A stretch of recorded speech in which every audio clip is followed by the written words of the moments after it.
Good day, ladies and gentlemen. I'm Don Frey. I'm the Associate Executive Director of the American Board of Radiology, and my particular area of work with the board is in medical physics. So today I'm going to talk about the ABR's Maintenance of Certification program for medical physicists. But first, let's take a moment to review the mission of the American Board of Radiology. The mission has two key parts. The first is to serve patients, the public, and the medical profession, and the second is by certifying that its diplomates have acquired, demonstrated, and maintained a requisite standard of knowledge, skill, and understanding. I would like to caution you that the maintenance of certification process changes from time to time, so it's prudent to check the ABR website, which is www.theabr.org, and your particular section of the website, My ABR, for the latest news. So why should we have MOC? Well, if you look at the general performance of all the medical physics diplomates in MOC, they'll have a distribution that looks something like this green histogram. Most of them are clumped somewhere around the middle, with a tail of high performers on the right and a tail of low performers on the left. The purpose of the Maintenance Certification program is to shift the histogram to the right. That is, the main point of the process is to improve the overall performance of the pool of diplomates. It's not to do anything in particular with the people who perform especially well, and while a subset of it is to remove the poor performers in the tail, the main thing is to move the entire histogram. So how do we shift the histogram? Well, there are three main components of the process that help shift the histogram to higher performing. First is part 2, lifelong learning, that is what most people call continuing education. Second is the cognitive examination. And the third is the practice quality improvement projects. All of these cause the diplomate to evaluate what they do, take a look at their performance, and hopefully move to a higher level of performance. Now let's look at the performance of an individual diplomate. We would all like to think that over time we maintain or even improve our skills, but there have been many studies which have shown that over time, in the time since certification, most individuals have a slow deterioration in their skills.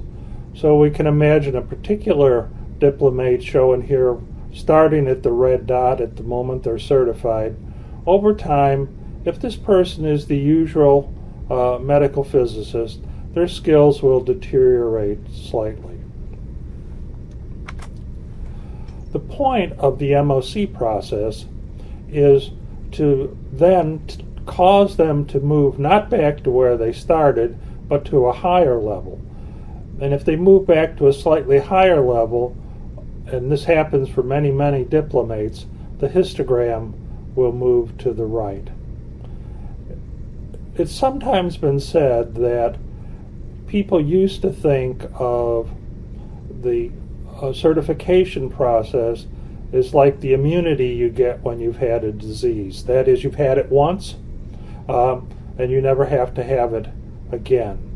We have found that over time, most people's immunity deteriorates somewhat, and the MOC serves as a booster shot to improve their performance. So what are the components that work to improve individual performance? Well, they're the same components that work to shift the histogram. The first is part 2, lifelong learning, continuing education. The second is part 3, the cognitive examination. And the third one is part 4, the practice quality improvement projects. Now, unfortunately, we do have some people who have an unacceptable performance. Those are shown in the red area of the histogram, and we need to address them in particular. We call this removing the tail.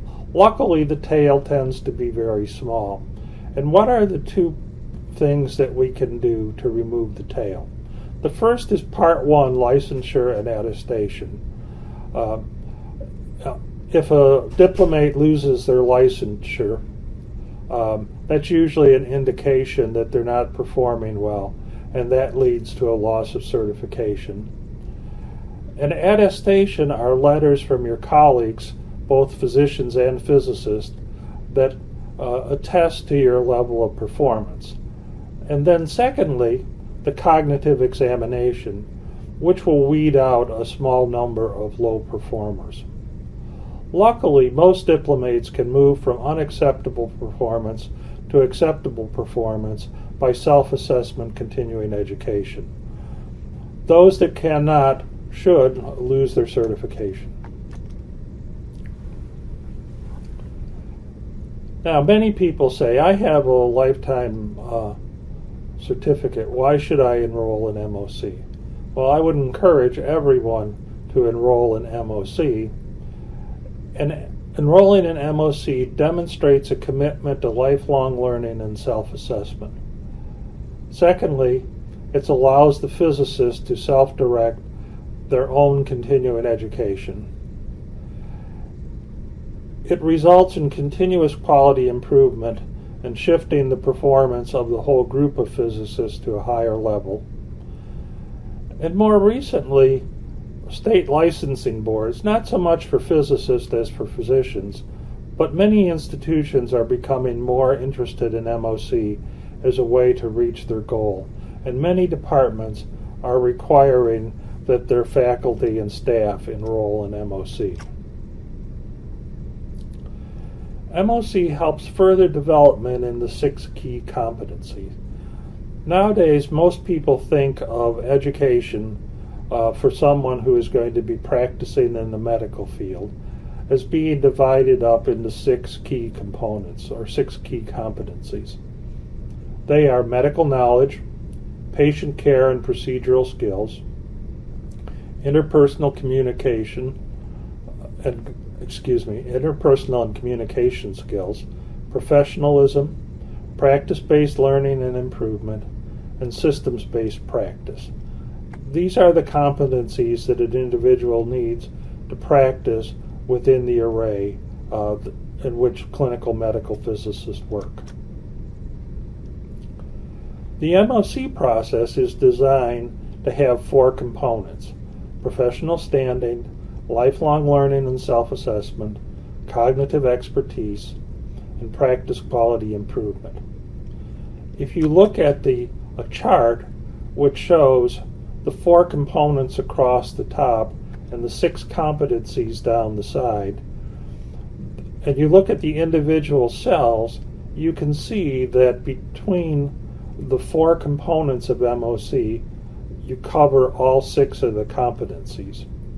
We do not have time in this talk today to look at every cell, but if we take the one where lifelong learning and self-assessments intertwines with the interpersonal and communication skills, one can see that by doing self-assessment continuing education with an emphasis on communication, one can assess one's communication skills and therefore plan an educational process to improve them if necessary. The MOC process of the ABR underwent significant improvements for 2013. These improvements were driven by analysis by the ABR itself, recommendations by the American Board of Medical Specialties, and most especially by comments from the diplomates themselves. Under the new system, certificates have no end date. The new system is set up so that continuous involvement is much easier.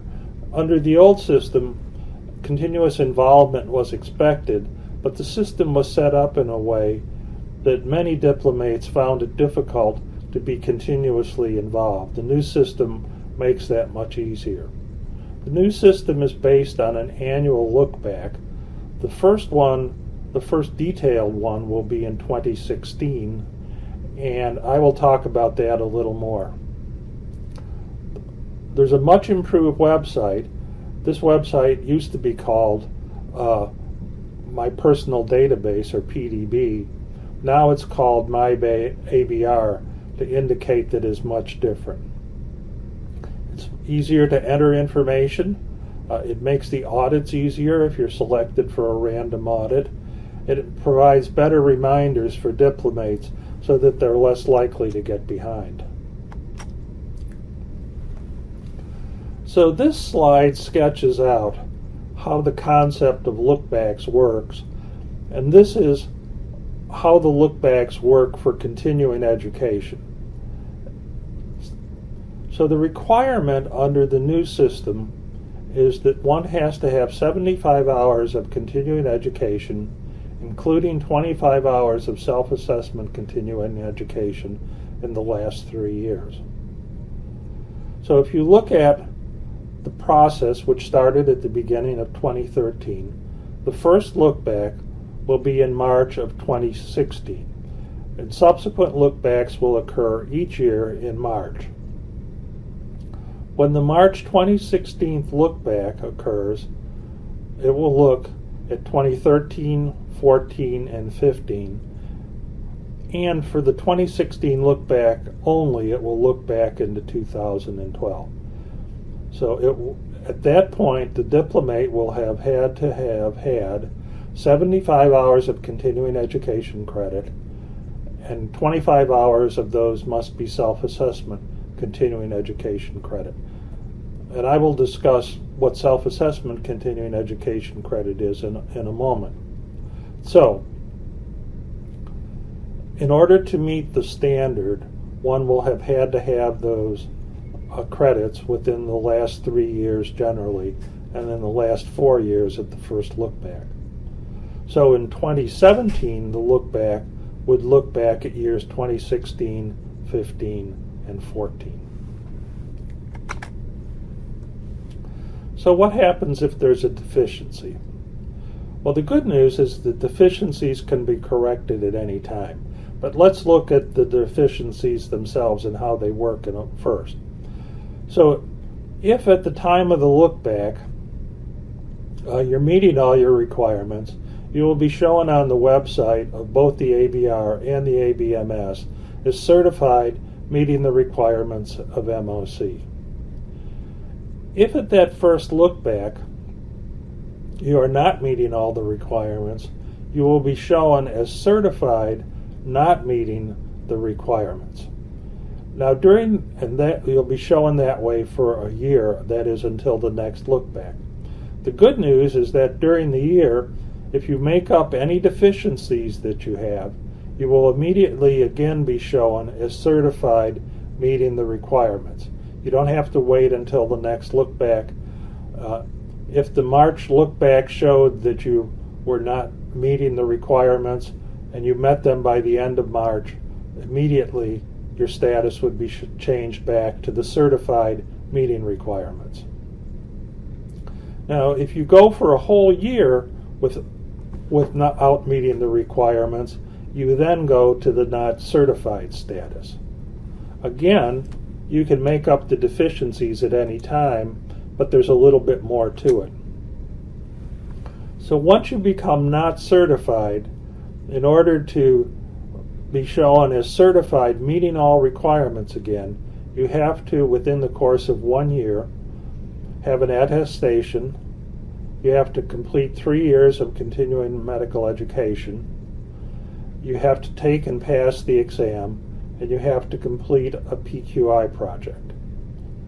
So that has to all be done within a year, but you can do that at any time. If you're uncertified for 2, 3, or even 4 years, you can still get your certification back just by meeting those requirements. So now let's look at the details. Part 1 is professional standing. The one way of meeting the Part 1 requirement is to have a state license, and those are looked at on an annual basis. So you have to have an unrestricted state license in the previous year. Most physicists do not live in states that have state licensure, and so for those physicists, the alternate requirement is professional attestation, and one of those is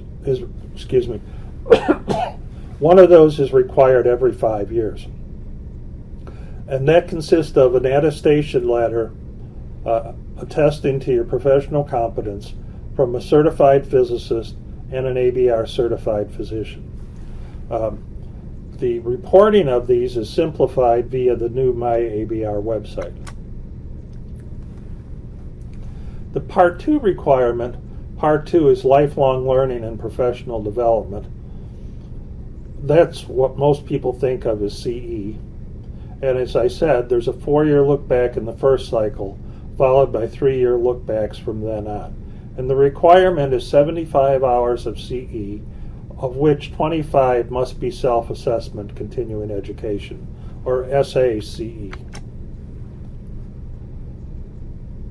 What is SACE? Well, we're all familiar with the SAMs that were required under the previous system, and SAMs are one of the possible ways of getting self-assessment continuing education. But we've added to that enduring materials education, and the self-directed educational projects, which have been in the system all along, can now be counted as self-assessment CE.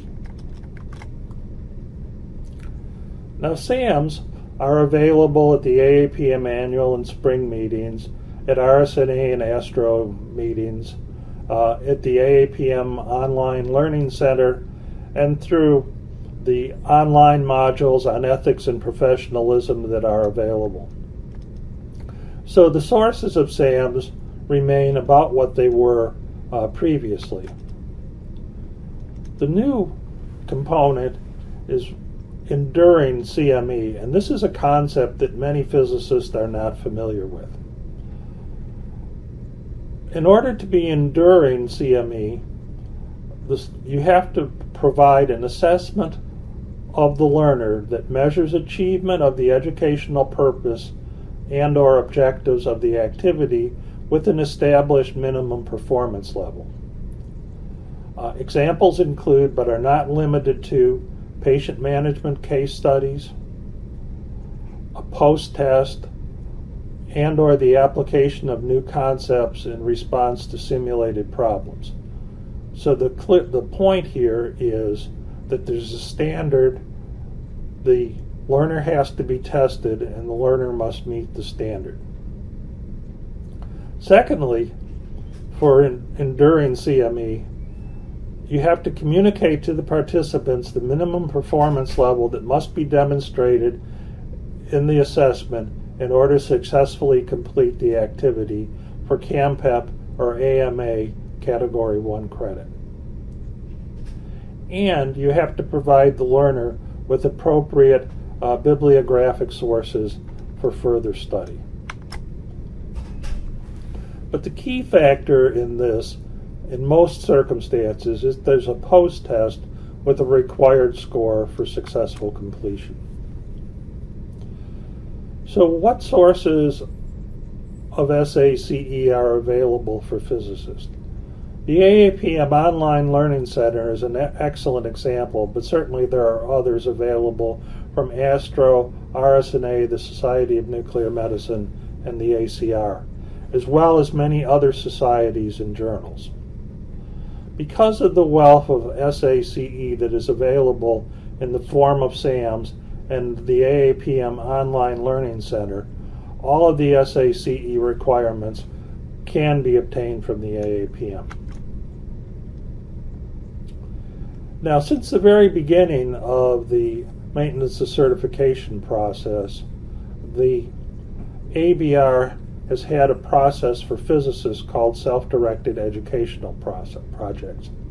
These self-directed educational projects have not changed, but now they may be used for self-assessment continuing education. A template to make the design and recording easier will be posted on my ABR very soon. So if we look at the requirement here, you have to have 75 total credits in each 3-year look back. You have to have at least 25 of them as SACE credit.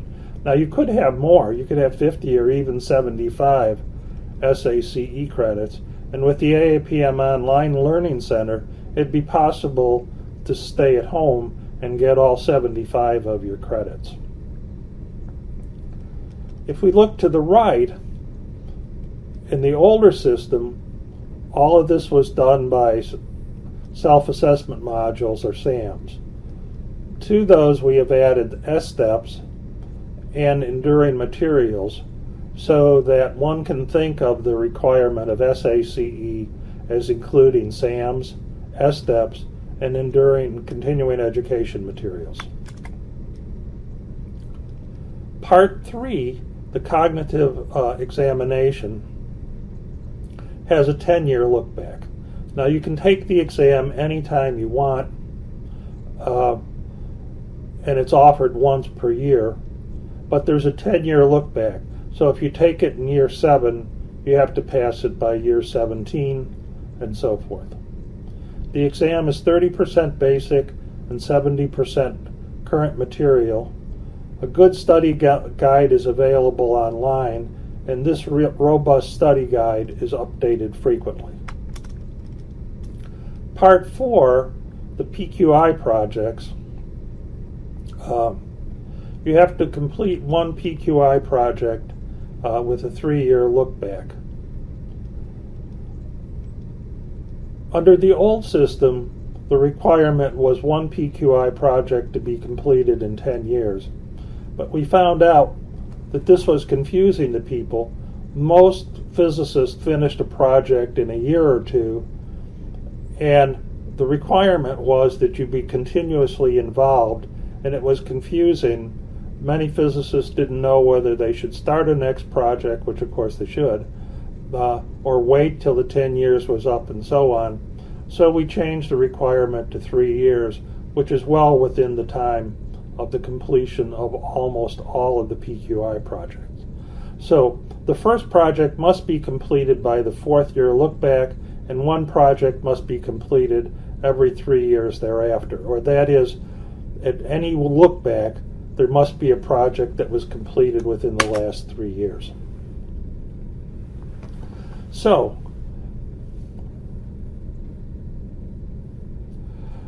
let us look at the summary of all this. The licensure, you have to have at least one valid license or professional standing attestation in the previous 5 years. Continuing education, at least 75 Category 1 CAMPEP CE units in the previous 3 years, and of those, for self-assessment CE, at least 25 of the 75 CE in the previous 3 years must be self-assessment CE. The examination, one must have passed the MOC examination in the previous 10 years. Practice quality improvement projects, one must have completed at least one PQI project in the previous 3 years. And fees, of course we have to have fees. You have to be current in your MOC fees at any time in the past 3 years. So that summarized the maintenance of certification system for medical physicists. I would strongly encourage all of you, if you have questions at any time, to either call the ABR office or email the ABR. The ABR is anxious to help you and would encourage you to seek advice when it's necessary. Thank you for your attention today.